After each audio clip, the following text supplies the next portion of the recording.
Hello and welcome to the Intel Network and Edge panel on best practices for accelerating Industry 4.0 transformation. I'm Guy Daniels, Director of Content at TelecomTV. Technologies like AI, real-time data analytics, and the industrial Internet of Things open a vast number of application opportunities as we move towards factory digitization. And as the promise of on-premise 5G networks becomes a reality, manufacturers are presented with even more paths on the journey to Industry 4.0.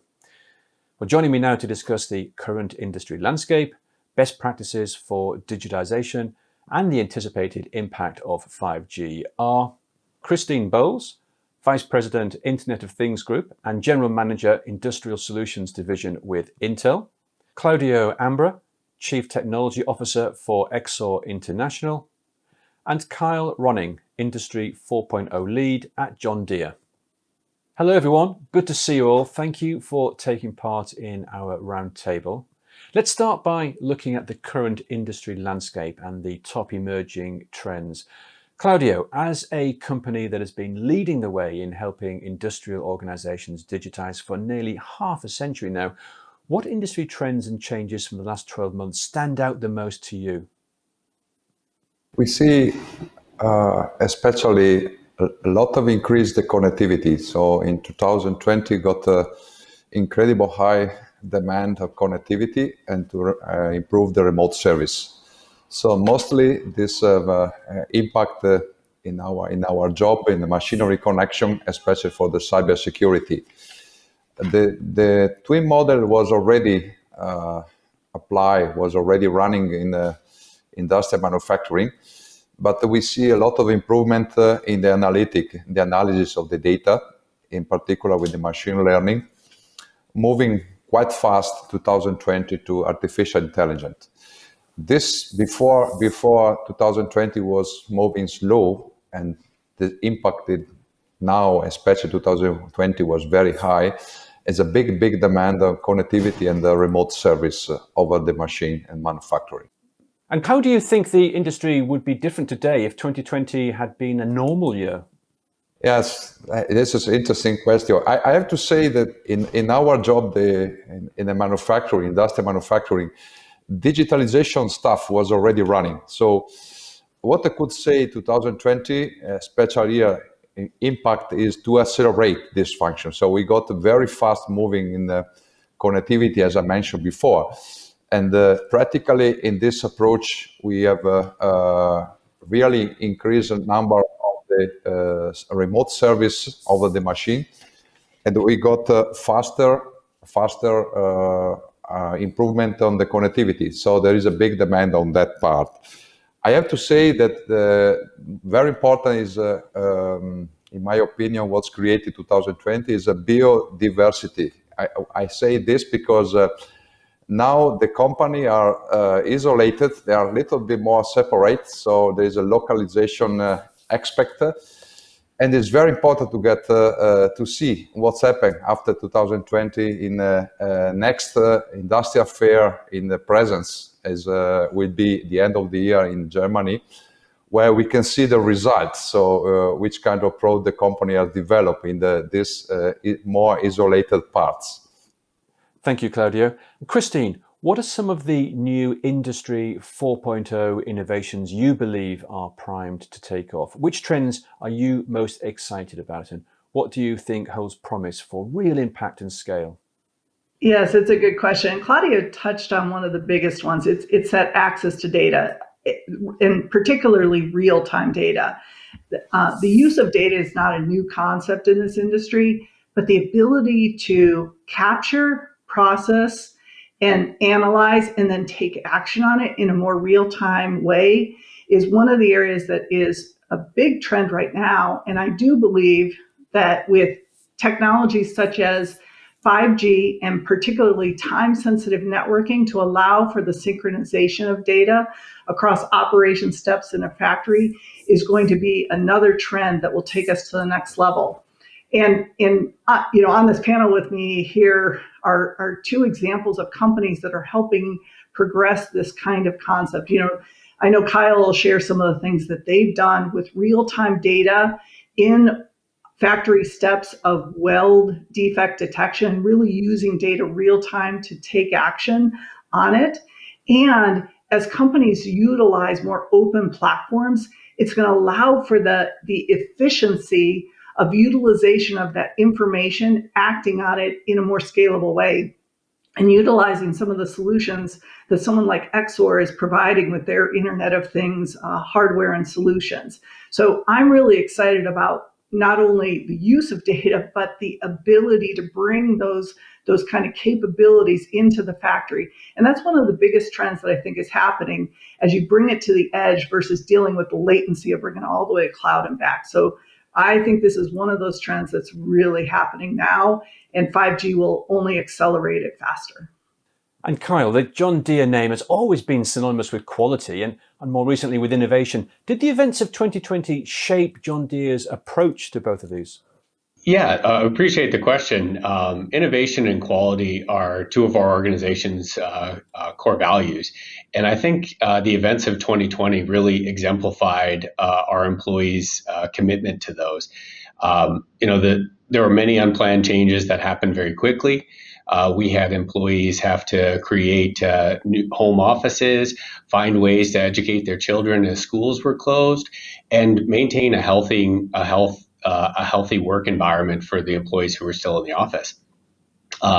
Some of the key innovations we were able to respond to the challenges with were building masks for our employees. This is back in the March timeframe where we had short supply of personal protective equipment, and we were able to 3D print, build models, 3D print masks for a majority of our employees globally. We were also able to leverage some thermal imaging solutions and deploy health screening stations, automated health screening stations at the entrances of our facilities, so that we could ensure that the health of our employees was maintained as they arrived to work to help deliver products to our customers. And it's through these initiatives and these experiences that I think we've really grounded ourselves in having an agile culture. And this is going to really position us to leverage as we move forward and try to take on some of the new challenges that we'll be faced with, as well as thinking creatively on how we leverage new technologies to drive further innovation into our organization. And Kyle, what role have emerging technology trends like AI and machine vision played in maintaining your industry leadership in what is an incredibly challenging landscape at the moment? Yeah, I mean, we operate in kind of a very old industry, right? We've been around for many years, and the advent of artificial intelligence and machine learning really provide us with an opportunity to change the way we approach some of our problems.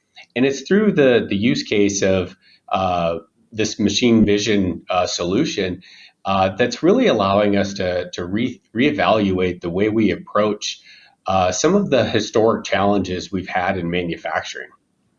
Thank you, Kyle. Let's move on and consider the potential paths to Industry 4.0 and best practices for adoption. Kyle, you spoke then about weld defect detection as one use case. Can you elaborate on this and the decision of the company to embrace machine vision, something that's notoriously difficult in a factory floor setting? What were some of the key challenges that John Deere encountered during implementation, and how were they addressed? Yeah, we've tried several machine learning solutions in the factory environment. We found that there's two key challenges to overcome as you deploy a solution. Really, the first one is around awareness of what machine learning is in our factory setting within our workforce. Those are our employees, our frontline employees in the factory are the ones who are going to be maintaining and supporting these solutions as they're deployed. And it's really important for us to get them up to speed. So we've taken a very focused effort on education with all of our employees on what machine learning is and how to appropriately frame some of these problem statements. Some of the second biggest challenge we've uncovered is really having quality labeled data. And so as we start framing some of these machine learning type prediction problem statements, it's wrangling the data in such a way that you can use that information to train a model. We found that you sometimes have to get creative in the way you approach it, and you have to go create some of the data that's necessary to move forward, because you might not see enough of the manufacturing challenges in a given time period. And it's through these kind of focused efforts that's allowed us um, to maintain alignment to where we're the destination, and really focus on how do we get there, and how do we make sure that the work that we're doing is sustainable as we deploy it to the factory. Sure, appreciate that. And what do you think that other organizations can learn from your successful pilot?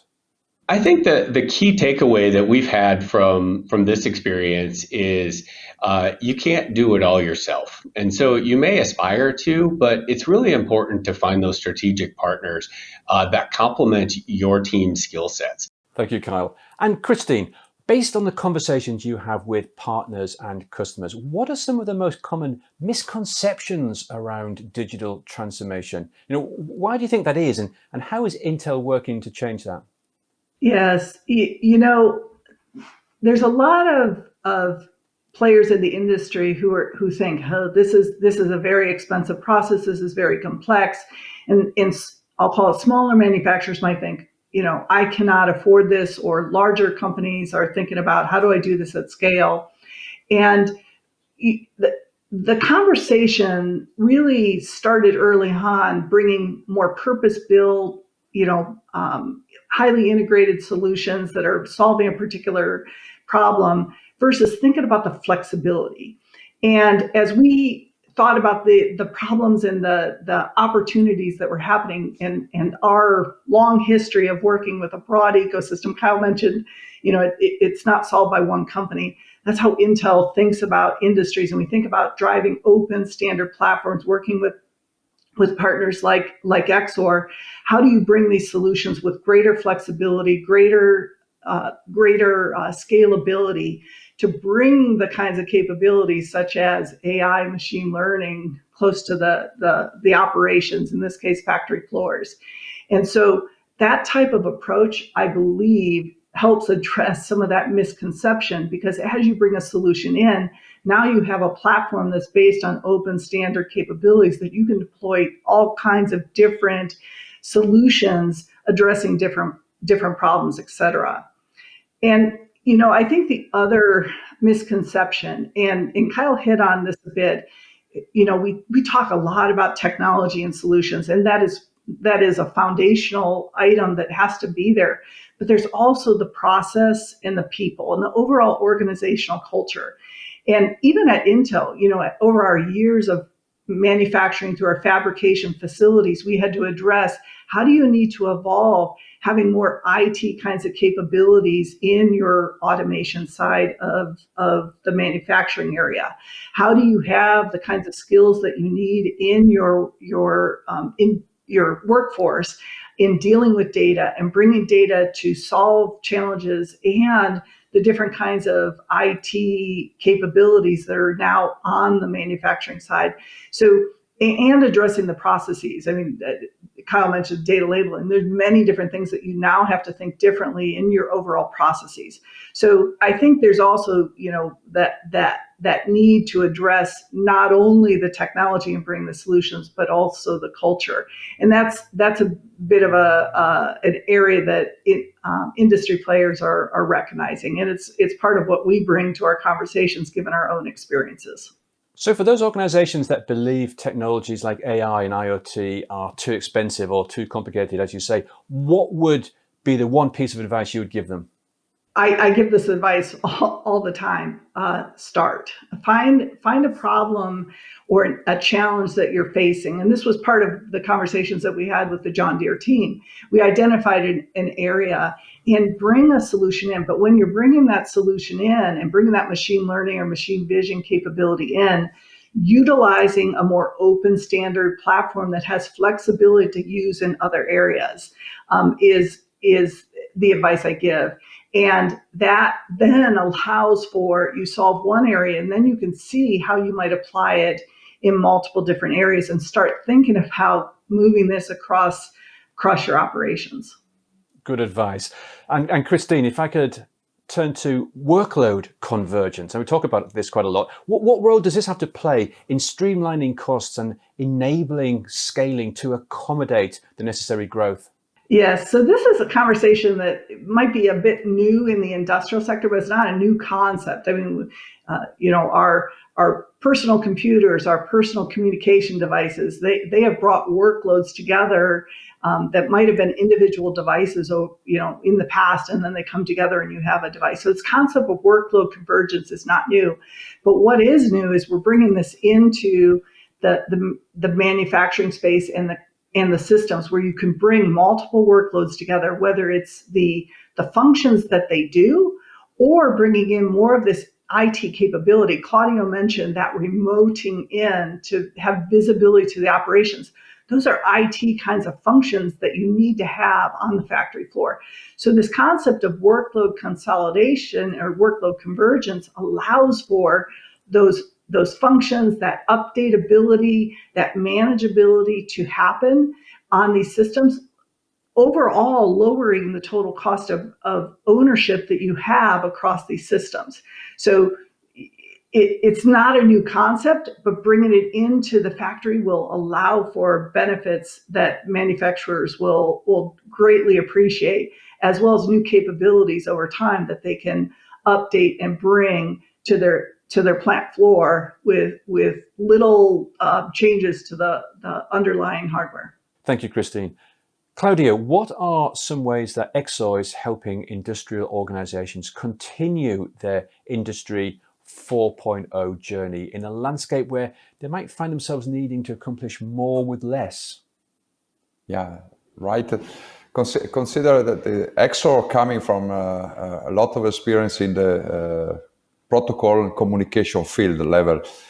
Exor, we have more than 200 protocols. They are that the industrial area, there are a lot of field bus, a lot of communication standard. This was not simple job in the past, but we are able to communicate with any controller, any part. Starting from this experience, we are strong in our technology in making human-machine interface. So to show the data to the humans to better control the manufacturing, the machinery.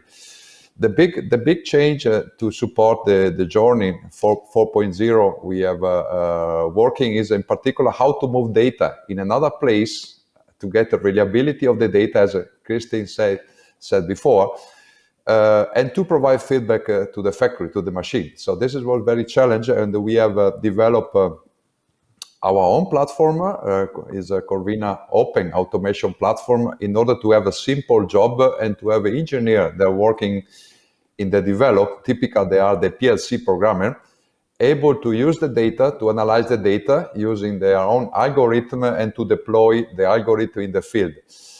In this point, it was very strategic for us, the cooperation Inter, in particular Christine team, where our team and the Inter team, we are working to develop edge computing. We understood that it's not enough to have a cloud part. Cloud is very important, it's very scalable, but in particular in the manufacturing, in the machine builder, they want to have the data inside for keeping the ownership of the data and to keep also the possibility to have a real-time advantage on that. So edge computing based on Intel technology is the most important part that we have developed to support the customer in evolution of the Industry 4.0. As you say, you've been working with Intel. What benefits has Exor found in working with Intel, both for yourself and your end customers? Yeah, in the beginning, we started Intel cooperation, myself and my team work in 2016. In the beginning, I have to say, was maybe I would like to say a little more in advance on the industrial market is very conservative and they do not accept change too fast and not like and this in the beginning was not simple. It was more push technology. Now we are working together in the technology. We are moving more in the technology with the pull effect, where we are using Intel Atom processor. We are using also, in particular, the advantage of Apollo Lake and Elkhart Lake. We got an important role in Intel technology in the programmable device, FPGA, that helps us to adapt the CPU workload to critical path, in the particular with the TSN connectivity in the real time. I have to say that in the beginning for us it was very strategic for us having Intel technology stack software approach and the competence of engineer of Intel working with us, because it was really necessary to make a merge of technology. So consider that the successful of the edge computing is not because we make something complete disruptive, but we are creating a natural evolution. What is the PLC in the manufacturing, and what it would be has to be something that adding the data analysis over the PLC to have create a new generation of device. So the most important advantage, I have to say, is a teamwork. And in particular, I found Intel CPU in the new generation very optimized for real time to follow in the demand of the industrial manufacturing. And based on your experience, what would you recommend as a first step for any organization that's unsure of how to begin this new transformation journey? I put the first people because I can share our experience. It was very important to have young people and very expert people to be successful. As also you mentioned before, it's very challenging what we are doing. I suggest to keep the platform open as possible. This strategy is also Intel. I think it was successful Intel not to close too much, to keep open, and the possibility that everybody can add their added value over the platform, integrating in a different standard. So my recommendation is not to have interoperability of the device, because if you want to have the advantage in the service integration for system integrator for different player, to create a new business model also for the manufacturing is very important, in my opinion. Open automation and, for example, OPC way, just to give an example on that. Also, cloud data, we are using in our Corvina Cloud a REST API to have a hybrid cloud and multi-cloud access in order to host in the platform any service. So if you want to have in the factory a different service, is not close related to one vendor. The goal is a real opening system. Okay, thank you, everybody. Turning now to 5G's impact on industry transformation efforts and potential future applications. Claudio, let me stay with you for the moment. What are some of the near and long-term benefits of 5G that Exor anticipates for the industrial sector? Yeah, that's a good question. It's also a result of a cooperation we have with Intel. Is also in the 5G, where we are making experimental of 5G technology in our factory. So in our factory, we produce professional PLC, HMI products, and we start to use, since the beginning of this project, 5G as a backbone. So the most important advantage of technology, it is the possibility to create a backbone of the factory that you can easily connect the device. Think about the factory is done from many machine vendors, and in the past they were their own protocol, and they are only not easy to have a communication between the machinery at the factory level. So in the 5G we introduce a new easy opportunity to connect faster the machine, and this solution enables the business intelligence. So enables the possibility, like you have in your smartphone, when you enter in the 5G area, you are immediately connected. I have to say, for the developer perspective in my team, I see in the 5G also opportunity to be faster in the CI/CD, continuous implementation, continuous develop software over the machine. This is very strategic to add services. The total solution I saw in our experience is very high reliability platform with a low latency. In this case, using in-building 5G technology that is better protect for the cyber security aspect.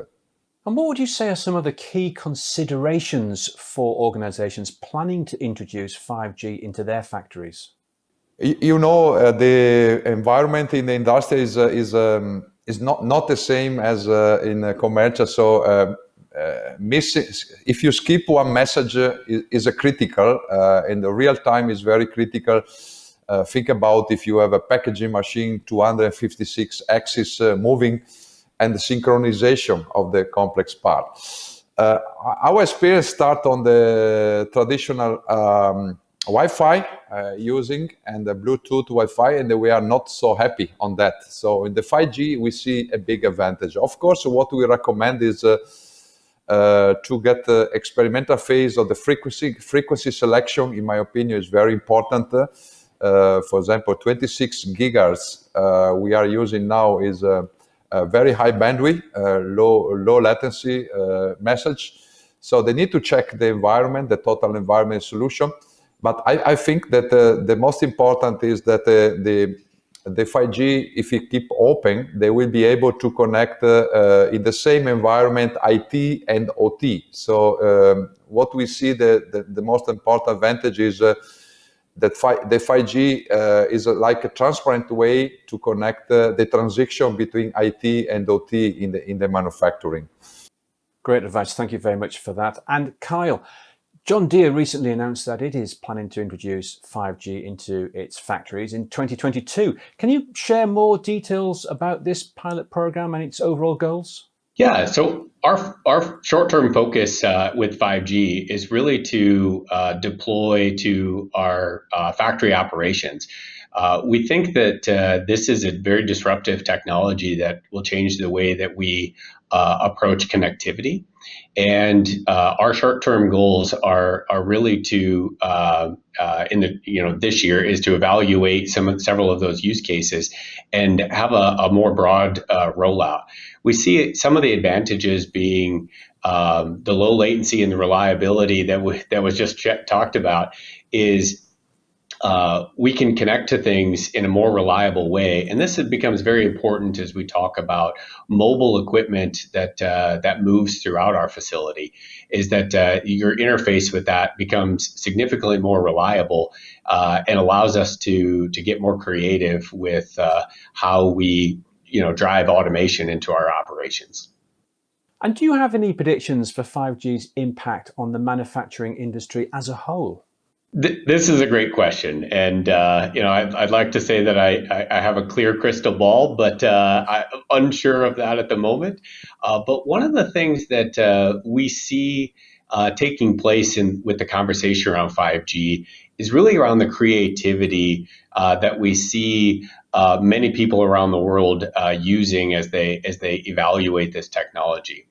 One of the things that's been tossed around that I think as we talk to industry experts is that we may see that we change our strategy from putting sensors, buying sensors on smart devices, and rather place those things and make a smart factory or a smart facility. The technique around being able to put sensors strategically in a facility as infrastructure and allow multiple devices to leverage it could really be a game changer as how in a way that we try to convert traditional analog pieces of equipment into more autonomous equipment. And so if I had to guess, that would be my bold prediction of really how we're going to see sensors as infrastructure because of the reliability and the bandwidth that comes with the 5G infrastructure. That's very interesting. Thank you for that, Kyle. Christine, it feels like we've been talking about 5G and its potential applications forever, but now that it's finally arriving, what are some of the ways that expectation has differed from reality so far? Yes, we have been talking about it for some time, and I think a lot of that conversation was about anticipating how this technology could be utilized in the industrial sector, and then the specifications supporting that now coming to reality. So yes, we have been talking about it for some time.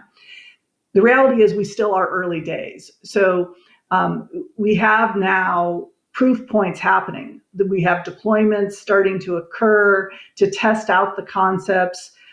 Ourselves, as early as last year, we did a proof of concept showing how you could really have that low latency utilizing TSN, time sensitive networking over 5G. We did this with a partner last year, and able to achieve that microsecond type of latency across a wireless network.